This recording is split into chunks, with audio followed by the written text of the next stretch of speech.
All right, John, why don't we go ahead and get started?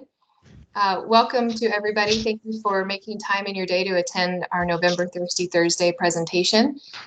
Before we get started, you'll see some important dates on your screen of upcoming events. Most immediately, our final Thirsty Thursday of the year, December 12th, on preventing scratches and edge damage. And as well, two of our key in-person industry events in 2020, annual conference in La Jolla and the BEC conference in Nashville for the first time in March. Registration is open for both of those events on glass.org. We encourage you to go online and check those out at your convenience. John, if you want to advance the slide a couple. This is another promotion for annual conference. As John and I were speaking, we're excited that it will be at the Hilton Torrey Pines. A great opportunity to play a round of golf at one of the most premier courses in the country, if that is of interest to you. And next slide, just a reminder of our BEC conference in Nashville. Registration just opened this week.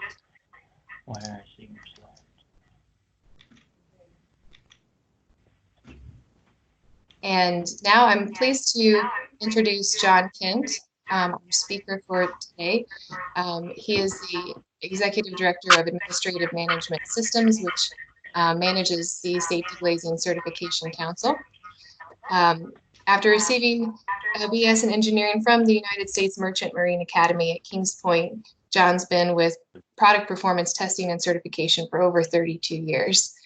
Prior to starting at AMS, he worked for a leading independent testing laboratory, having involvement with over 30 testing and certification processes. AMS focuses on providing management and administrative, auditing and accreditation support and technical services for association-sponsored certification and testing processes. With that, John, I will let you take it from here.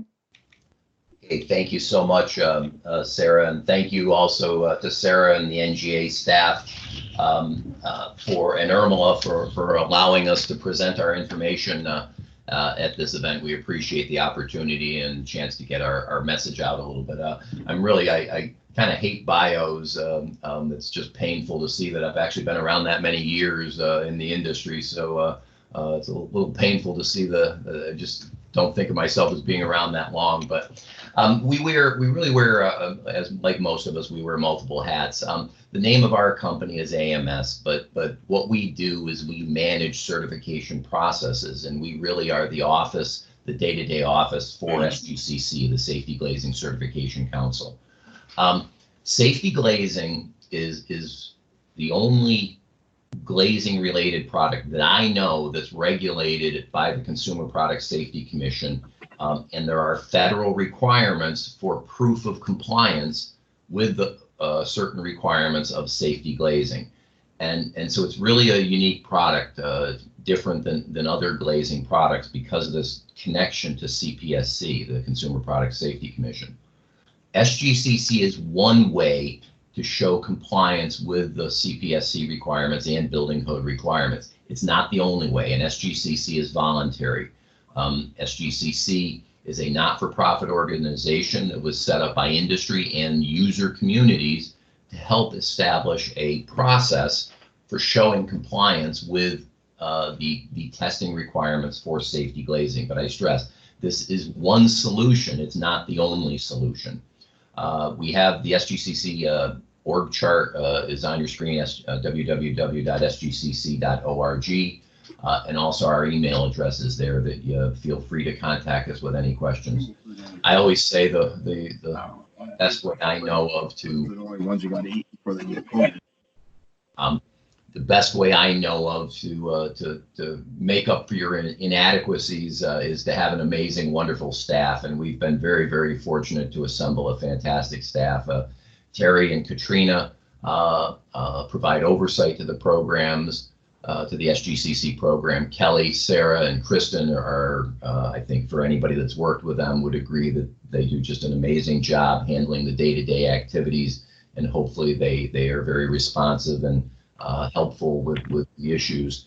And Mitch Macheski, who's on the phone with me also, and will Mitch, please jump in as need be to fill in here as I go. Mitch has a horrible habit of never raising his hand, volunteering for everything, and so Mitch is kind of our special projects person, and he's really been the driving force behind putting together these new quality assurance testing requirements that we put together. These requirements, I do want to stress, though, that these requirements were developed by a committee of SGCC that probably some of the people on this call participated in. Some of the principal fabricators joined together to decide that this is how minimum requirements for an appropriate quality assurance program for safety glazing. But again, I stress SGCC is voluntary, it is not mandatory. But these requirements did come from the committee, and so I'll walk you through these. It's a little wordy at first, and then we'll add a few pictures into things. So these requirements actually don't kick in until January 1st.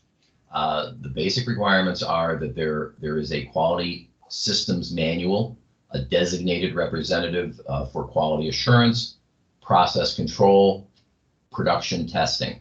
So let me and then I'll go to the next slide here. But the reason that we updated these requirements really was that for a number of years we had basic concepts that fabricators, safety glazing fabricators, should have, but there were a lot of shoulds in there, and there weren't very many shalls. And so actually many of the fabrication plants were asking us, well, what do we have to do? What should we be doing?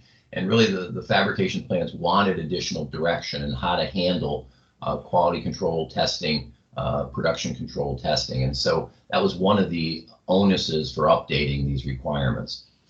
The quality manual as a minimum needs to designate a person that oversees this system. I mean, any initiative needs somebody that's responsible for it and that oversees it and then brings concerns to management. Hopefully that's self-evident. Process control, these are procedures. The key elements of the program the key elements of glass fabrication need to be defined. Production testing, there needs to be some way of determining consistency of production, that the product consistently meets the requirements. And calibration, there's no sense testing product if you don't know the equipment you're using to test it is accurate. So designated person, shall designate a person, again, driving shalls in this document instead of shoulds as it was before. So process control shall be defined. These are the key areas in the fabrication process. The production testing, we'll get into in a little bit, but procedures shall describe testing of regular production. The SGCC auditor, so again, SGCC visits each fabrication facility twice per year to audit. And what the auditor will do at those visits, starting next year for the 2020 certification cycle, is that we will review the historical testing records, ensuring procedures were followed if failure occurs. And that was one of the things anecdotally, we ran into situations where people were testing glass, but there were no repercussions when a product failed. And so we're not telling you what to do if you see a non-conformant product. We're saying you need to do something, and your procedures need to address. If you have non-conformance, when you run these tests, what do you do about it? Likely adjust the furnace, adjust laminated glass settings, whatever the case may be. But there needs to be something that ties non-conformance or failures to the testing that you're doing. Number two, witness at least one production test. There were concerns that people were doing different tests, and we know that the way tempered glass is broken affects the break pattern. This is all about standardization. It's trying to create a standard level playing field. And for many that have been in fabrication plants, some companies have a very proceduralized way they evaluate tempered glass, laminated glass. But others were doing it very informally, dropping pieces of glass on the floor and saying, yeah, well, all the pieces look small for tempered glass. Well, that's not quantifiable, it's not repeatable, and the way glass breaks does affect the break patterns. So the auditors will witness a test and ensure that that test is being done consistently with the requirements that we've defined here. And number three, we will review the method of evaluation during twice per year visits. As I said, we anecdotally, not everybody was evaluating how glass broke in the same way. We do also have a requirement that these records need to be maintained for at least 10 years. This came out of some research that we did with Consumer Product Safety Commission. There wasn't a hard and fast obligation for that 10-year record retention, but in looking at things, that seemed to be a middle road time period that these quality assurance records should be maintained for. And so we for SGCC certification, these records need to be kept for at least 10 years. We go on to further define what testing is necessary for tempered glass. You can always do the ANSI Z97 impactor bag test, you know, the full swing bag framed. That's always a viable option, but not a lot of plants have the full impactor test. And so likely the solution for most fabricators is the ANSI Z97 center punch test. And that is described in the ANSI Z97.1 document. As a minimum, testing shall occur on the first of each product thickness per shift.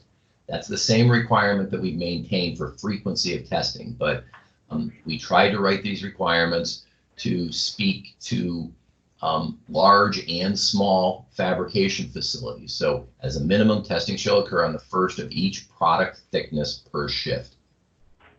Additional testing may be appropriate. I mean, we're not saying that that's, again, this is trying to define minimum requirements. Your process may do much more than that, and arguably should do much more than that, but we were trying to write requirements, minimum requirements. Laminated glass, this is the real change in things is with the laminated glass. There were a number of different tests that were done for laminated glass, pummel testing, various boil testing, various other tests, but really the committee wrestled with this for quite a while, and really the best way to correlate to the ANSI Z97 test is through another impact test, an abbreviated simplified impact test. And we were fortunate that the ASTM F3006 and 3007 documents describe such a test. 3006 is the specification, 3007 is the test method. So, and for laminated glass, and I'll get into what's involved in those, but for laminated glass, testing shall occur as a minimum on the thinnest products produced. So, and sample collection should be done at least weekly while you're producing.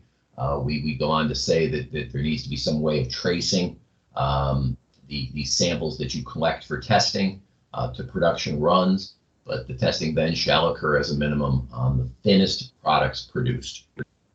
Again, thinnest being viewed as worst case. Products other than tempered glass, organic coated products, and so on, we didn't really define that. In the interest of time, I won't go there. There aren't a lot of products in the program that we certify other than tempered and laminated. And then calibration, accuracy shall be assured at least annually. You need to make sure that the equipment you're using is giving you accurate numbers. I won't go through all this, but we did send out a memo describing all this on July 8th of this year. We will be sending that out again as another reminder that these requirements will begin to become mandatory after January 1st, 2020. But we tried to put together a document describing the requirements, and then what does this mean for the plants? What does it mean for the SGCC inspectors? Really kind of laying out a greater information of how this will affect the SGCC certification and internal quality processes. This document is on our website, again, sgcc.org. We also put together what we're calling a guidance document on the production testing. And this was put together really as almost a procedure for how to walk through both the tempered glass testing, almost a step-by-step, and also additional considerations. For example, ANSI Z97 says that the temperature of the glass has to be, the test temperature testing, the temperature at which you do testing needs to be within a certain range. Well, often this is being done on, right at the end of the production line. It's not viable for the glass to cool down to the point, to a temperature that's described in the Z97 document. And so, we're saying that requirement to test at that reduced temperature can be waived for production testing purposes. So this guidance document captures those interpretations or clarification of the test methods. Laminated glass, because it really is a new test, we really try to literally do almost a step-by-step, step 1, 2, 3 procedure to kind of walk people through, and also we're capturing considerations and variations or clarifications within the test methods. So for testing of the tempered glass, this is the ANSI Z97 center punch. This is the same test that the independent labs do when your glass doesn't break in the impact test. So you strike the test specimen 1 inch inboard of the longest edge at its midpoint until fracture occurs. We do have guidance on the recommended center punch. We found that the particular model of the center punch does seem to work better. People have suggested this. And again, it matters how and where you break the glass. And that was one of the things that we found. Some people were breaking in the center of the light. Some people were breaking at the corner. Some people were breaking at this midpoint of the longest span. But we're trying to drive standardization and consistency. Interpretation as a result, within 5 minutes, collection and weigh the 10 largest crack-free particles. The total weight shall be no more than the equivalent weight of 10 square inches. That equivalent weight of 10 square inches is the standard ANSI Z97 evaluation method, but it is done at 5 minutes. The tempered glass, as many of you know, it'll keep breaking sometimes for hours. You'll still hear that popping and cracking. It's right at 5 minutes are the 10 largest particles less than 10 square inches. So the tempered glass is pretty consistent, standard. It's some variation of this has been around for many years, and so this should be pretty routine for most of the plants. The difference really. Additionally, this is Mr. Jeski, on that last slide there. The additional thing to consider is the length of the longest piece of glass. So one thing also to consider is not just the weight, but if you have one particle that's over 4 inches, that's also deemed failure. So they should be measuring at least the longest particle that they collect. The Z97 test method does have acceptance criteria for the longest particle collected as well, Mitch. Now, thank you for pointing that out. Okay. So the laminated glass is really the new thing here. And again, ASTM F3006 is the specification, 3007 is the test. Essentially, you're using a 5-pound, 3 3¼ inch diameter smooth solid steel sphere. It's basically a really big ball bearing. A mechanism for ensuring the unimpeded drop of the ball, and then a support frame to hold this. And we show you some more pictures here in a minute. The pictures that you're seeing here, this is our interpretation of a viable test method. We've put together test equipment here, and this is one solution for how to run this test. You actually should collect 4 products. You test 3, and 1 is kept as a spare if you get a no test, and I'll cover that in a second. So you should be collecting 4 samples. Condition the samples. Sample mounting is considered the drop height for Class A and Class B, and that basically correlates to the ANSI impact levels of the regular full swing bag impact. And then the steel ball needs to impact within 1 inch of the center of the glass sample. So the test is relatively straightforward. You release the steel ball from an at-rest position, and you evaluate, does the ball pass through a tear in the sample within 5 seconds? You actually give 5 seconds to see if the ball will pass through the sample. And if it does pass through, it fails. If it doesn't pass through, it's a pass. We've been asked to help assemble this test equipment, and we And so we've tried to provide, numerous avenues for guidance or assistance. Again, this is our a suggestion of how to structure this test and build this test apparatus. But you can do it yourself. We have a parts list that we're happy to share with you of what you can buy. We provide the suppliers of the equipment. We'll buy it for you if you wish, and ship it all to you, assembled or unassembled. So if we can help you in any way put together this test method, let us know. We're happy to do that. You can do it yourself. We can do a little bit for you, or we can do everything for you and ship it to you. So we're here to provide whatever assistance we can. We've got a video here that kind of shows, there's no sound with the video. I'll try to commentate as we go through the video, but it shows, it'll show actual breakage. All right, it's actually working. I am not a technology expert, so I'm pretty happy about this. This video is on the SGCC website. So this is showing the setup. We are using essentially a PVC guide tube to allow a straight drop and control the direction of the drop. The impact, you wait the 5 seconds to evaluate to see if any penetration occurred. I'll cover clamping in a second here, but the standard allows for clamped or unclamped impacts. This shows a clamp. There was some bouncing around of the sample, but the top frame basically stayed in place, and that was under a clamped condition. And again, the standard, the ASTM standard, this is a picture of a failure, when the ball goes through. There's an unclamped, and you see if you don't clamp, that frame bounces around, but the standard allows for clamped or unclamped. The reason this clamped and unclamped is a problem is that the tighter you clamp, absolutely the tighter you clamp, the more severe the test. You clamp the sample and you'll get a good test. The frame won't bounce around, but it is a more severe test. So I think really the solution is to lightly clamp as much as you need to get a good test. And I know that's a little difficult to sometimes establish within a production environment. Like I said, I'll talk about the clamping in just a second here.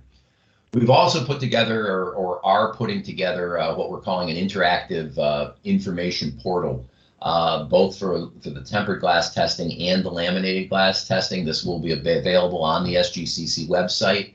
It'll basically take you through a series of windows that you'll have to click and drag or click things and activate things to simulate doing the test.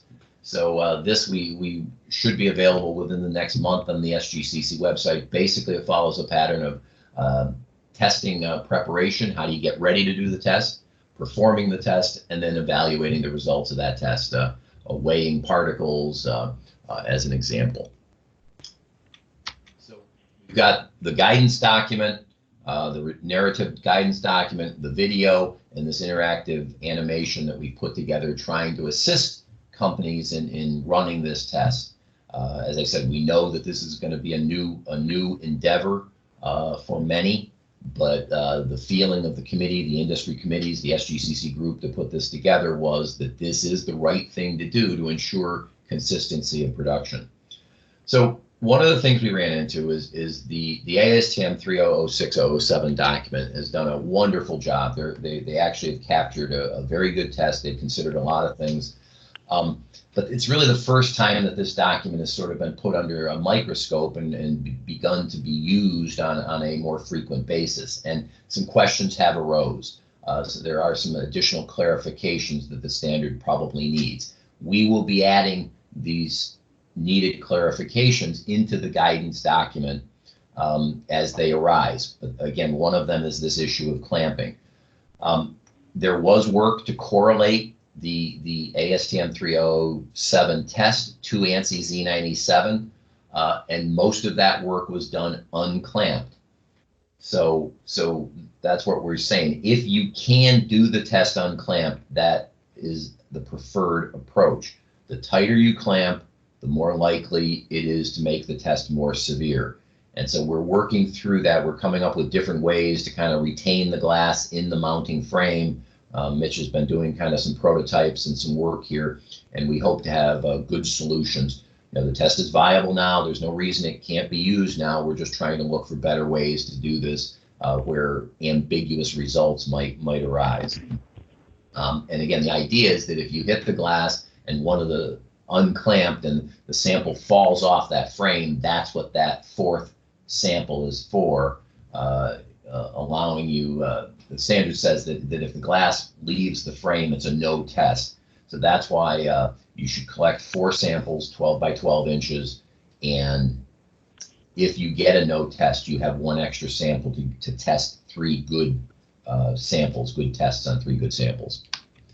There's also questions arose regarding testing to other standards. For example, there is a European standard that mimics the ASTM standard, and Z26, the automotive test, has the automotive test standard has tests in it that are very viable solutions for production control. And so we are working on a list of alternate test methods for production control. Testing larger samples, we've been asked about this. Really, the test is made for 12 by 12 samples. But in situations where companies may only make certain parts and can't make a 12 by 12 sample, we're working on trying to create definition for that situation. Another one is that there isn't a tolerance on the drop height and in the ASTM document, and we're working to better define that. And then also optimal release systems. We have gotten into some debate on how the ball should be released, and we're looking at magnetic releases and pull pin releases and different options on how to actually release the ball so you get a good clean drop on the ball. So this is being developed. We are adding additional definition to these requirements here, and we will put that in those guidance documents as they become available. So that is all I had, and again, a reminder, SGCC is a voluntary process. There are other solutions. We are all here to answer any questions that anybody might have. And I guess, Sarah, do we have time for questions, or? Yeah, we can take a couple of questions. Feel free to use the chat function in the toolbar of your webinar. You'll see a show conversation icon. You're welcome to type your questions in there, and we will we'll share them with John so he can answer. So we'll give you just a minute to do that. And John, in the meantime, thank you very much for your time preparing and giving this presentation today. Again, thank you for the opportunity. Mm-hmm. Now, the SGCC committee worked for more than a year on trying to define this, and the interlayer suppliers were involved for the laminated discussions. As I said, we know that the pummel test is probably a more frequent test, and it's a wonderful test. It tells you lots of good information. We're not suggesting stopping anything you're doing. We're just saying that to correlate to Z97, this ASTM 3007 test is the better way to go. Mm-hmm. We have one question that's been submitted, and that's, what guidelines are there for released fragments? Do you turn sample over and shake? Do you stand on edge and tap? How do you do that? The earlier version of the ASTM standards did not have any language about detached particles. We know that laminated glass, you can get some spall or some detached fragments. Again, the earlier version of this standard, and actually the latest version of the ASTM documents are 2019. It just got revised this year. SGCC has decided not to address detached particles in this, at least for this first year. The value of doing this testing is to keep it simple, to keep it in a condition that you can do it at the end of a production line, that it can be done in a production environment, in a production setting. And really, the requirements for detached particles in the standard, in the 2019 version of the standard, can get kind of convoluted and get a little murky and nebulous.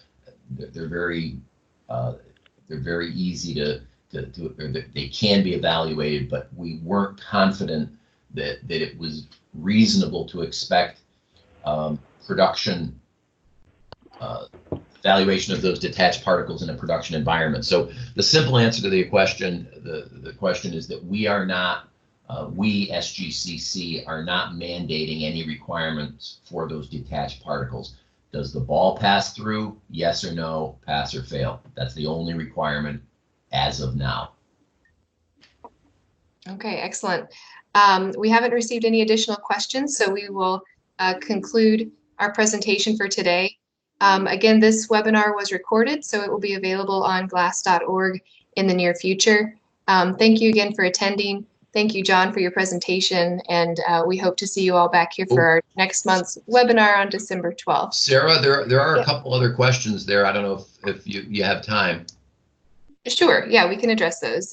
Is there a difference in testing laminated glass using EVA film or using PVB film? Yeah, we say that each type of interlayer needs to be separately tested. So one does not cover the other. Each generic category of interlayer or film needs to be tested independently and separately. So you really define your model. The thinnest is okay to test, but EVA would be one model, PVB would be another model of test. Okay. And the other question, under the steps for conducting ANSI center punch test, it says to record the specimen size and weight. Can you clarify if this is referring to the size and weight of the piece of tempered glass before it is broken? And is this a requirement?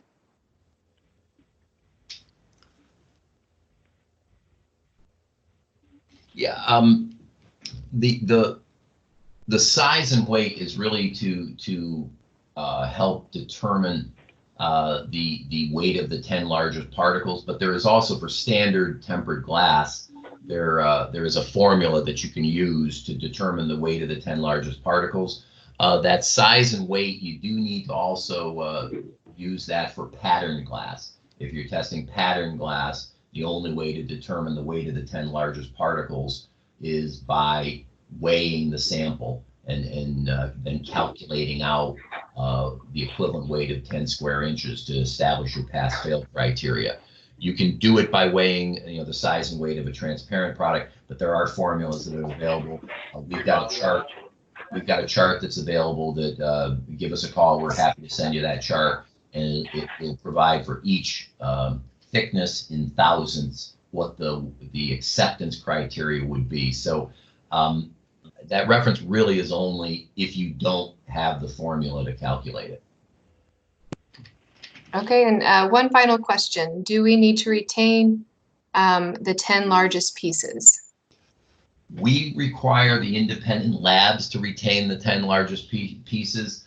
SGCC does not have any requirements for production testing to do that. I would say that probably should be a decision you make internally. I know I've spoken to some people. They take a picture of them on graph paper and retain that for permanent records, and then you don't have to save the particles, save the samples. So storing these pieces can get a little onerous. You might want to save them for some period of time. We really don't provide any direction on that, and that's really left to the discretion of each fabrication facility. Saving the particles of units that fail, or of samples that fail, as well, as another option, but that would be more of a limited option. Right. Thank you, Mitch. Great. With that, we will conclude today's webinar. Thank you again for attending, and John and Mitch for presenting this month's webinar. We hope to see you on December 12th at our final Thirsty Thursday for the year. Thank you, Sarah. Thank you.